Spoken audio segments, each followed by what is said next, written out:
রপ্তানি বাণিজ্যের আড়ালে প্রায় ১,০০০ কোটি টাকা পাচারের অভিযোগ সালমান এফ রহমান সহ বেক্সিমকোর ২৮ জনের বিরুদ্ধে। এ নিয়ে ১৭টি মামলা করেছে সিআইডি।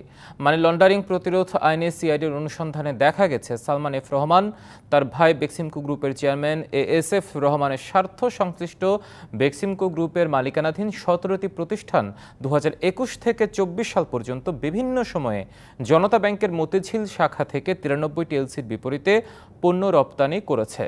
কিন্তু এই রপ্তানি মূল্য নির্ধারিত সময়ের মধ্যে দেশে না এনে বিদেশে পাচারের প্রাথমিক সত্যতা পেয়েছে সিআইডি। বিদেশে রপ্তানি হওয়া পণ্যগুলোর মধ্যে বেশিরভাগ পণ্যই প্রতিষ্ঠানটির মালিক সালমান এফ রহমানের ছেলে ও তার ভাইয়ের ছেলে আরব আমিরাত ও সৌদি আরবে অবস্থিত তাদের যৌথ মালিকানাধীন প্রতিষ্ঠানের ঠিকানায় রপ্তানি করেছে। এছাড়া জার্মানি, নেদারল্যান্ড, ইউকে, তুরস্ক, শ্রীলঙ্কা সহ বিভিন্ন দেশেও পণ্য রপ্তানির নামে পাচার করেছে তারা।